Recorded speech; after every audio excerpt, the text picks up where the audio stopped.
The last time I stood in front of my family's house, I swore I wouldn't come back unless I had to. Now, gripping the handle of my suitcase, I told myself this was just a visit, 2 nights, maybe 3.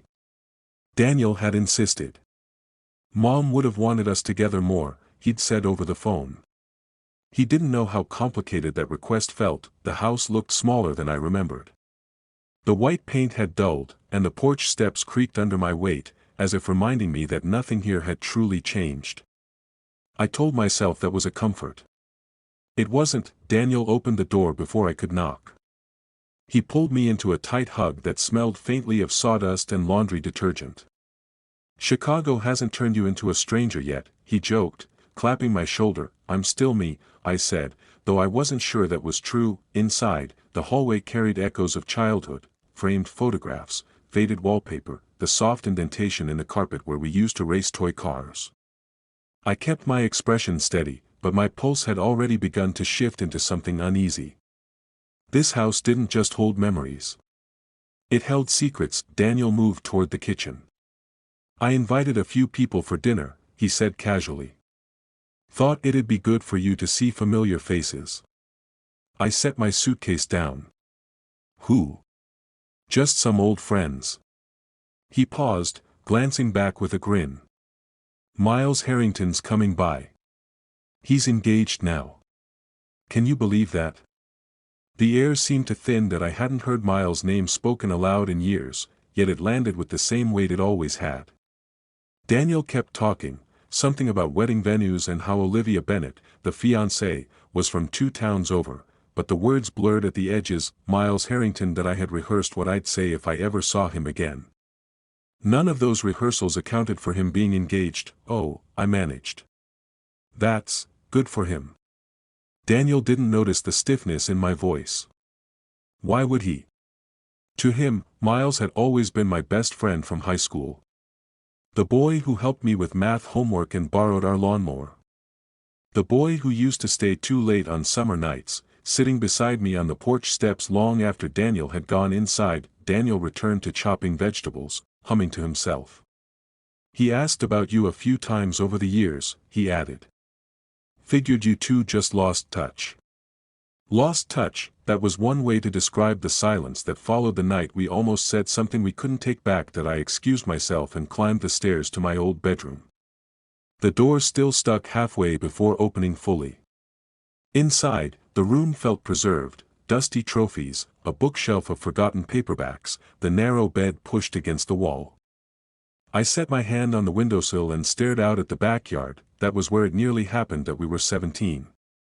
It was late, humid, the kind of night where the air pressed against your skin. Miles had leaned against the fence, telling me about how he planned to leave this town someday. I had laughed and said I'd leave first. He'd stepped closer then, close enough that I could see the uncertainty flicker behind his confidence. "You ever think about what people expect from us?" he'd asked quietly. "All the time," I'd said. His hand had brushed mine. "Not accidental. Not entirely deliberate either." We both froze, suspended between fear and possibility.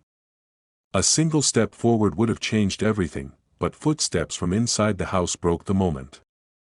Daniel calling my name. The spell shattered. The next day, Miles acted like nothing had happened. A week later, he started dating a girl from our class. And I left for Chicago as soon as I could. A knock on my bedroom door pulled me back to the present. "People are here," Daniel said. That I followed him downstairs, steadying my breath before entering the living room. Conversations overlapped, laughter bouncing off familiar walls.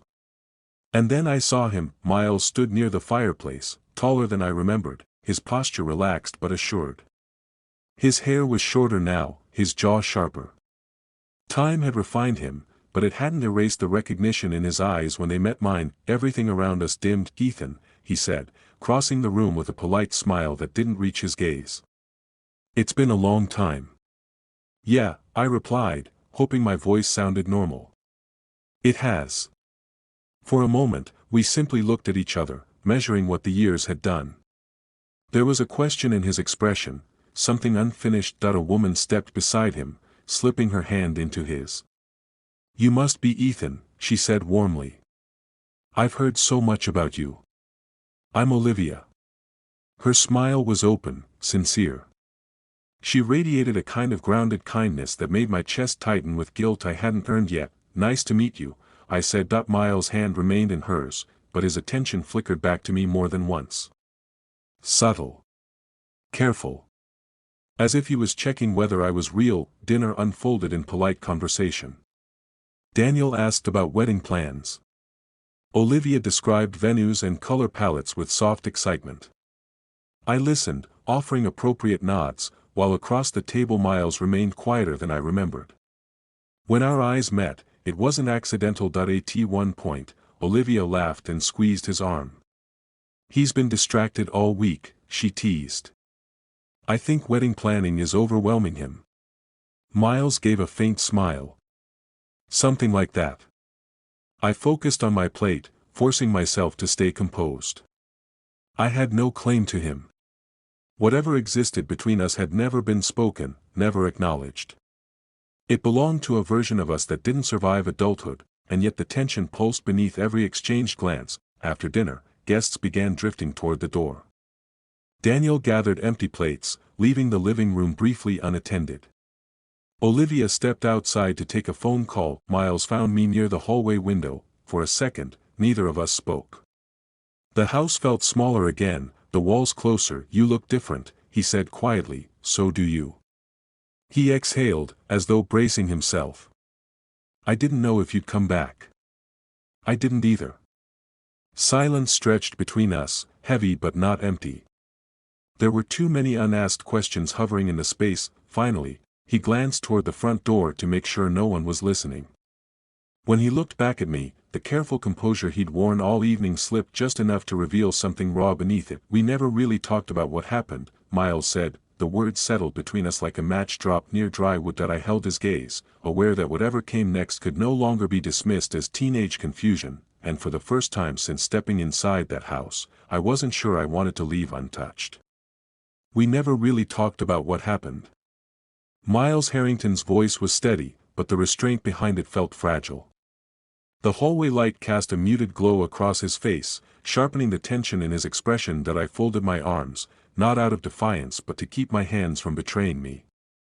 There wasn't anything to talk about, I said carefully. His jaw tightened. That's not true.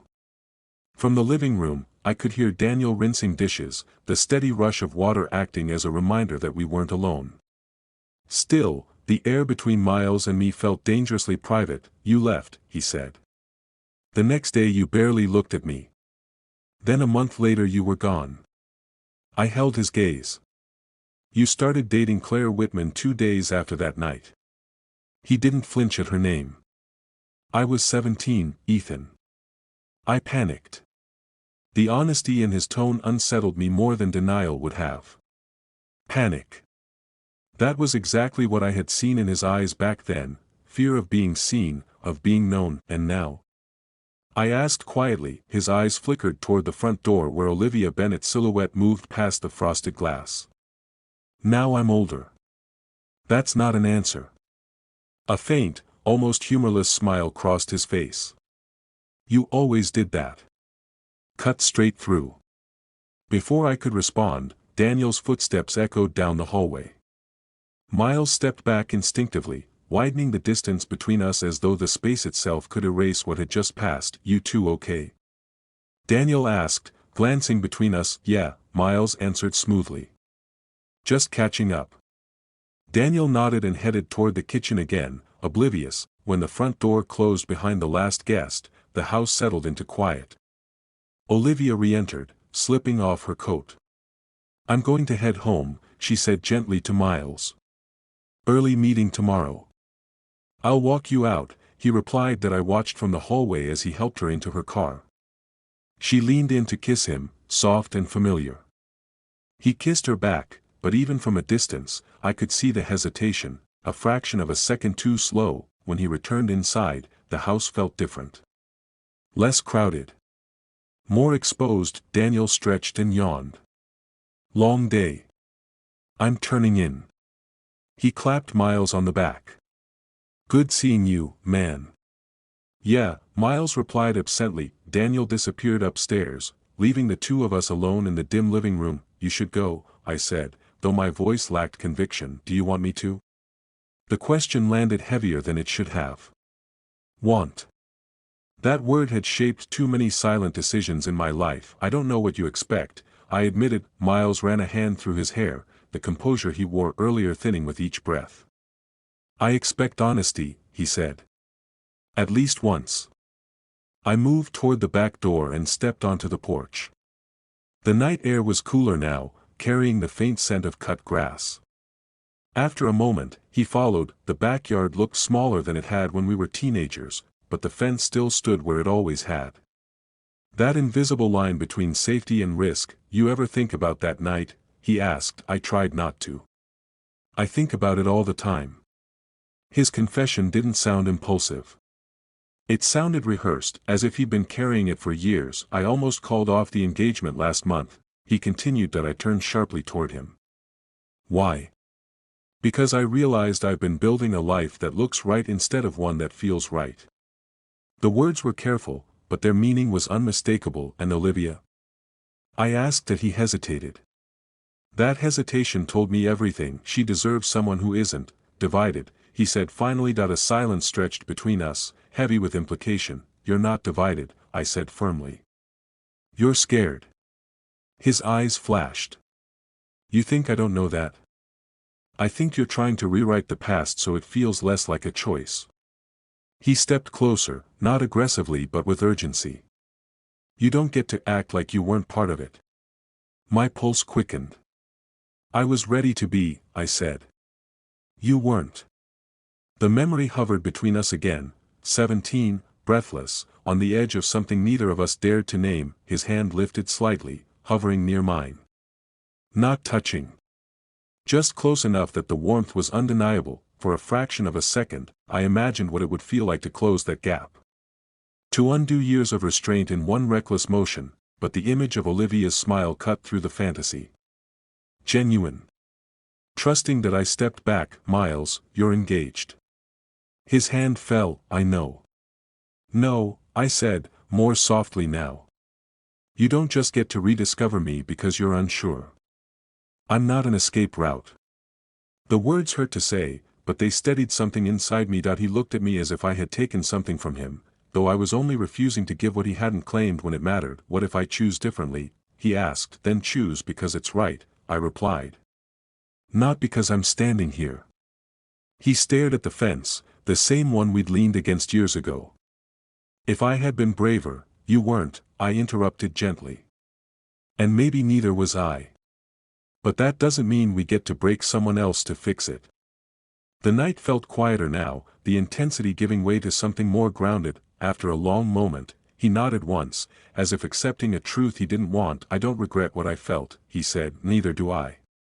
That was the closest we'd ever come to admitting it. Footsteps creaked faintly from inside the house, Daniel moving upstairs. Reality reasserted itself. Miles exhaled slowly. "I should go." "Yeah." He walked toward the gate, then paused. "You're not staying long, are you?" "Couple of days." He gave a small, unreadable nod. "Okay." I watched him disappear into the darkness beyond the porch light.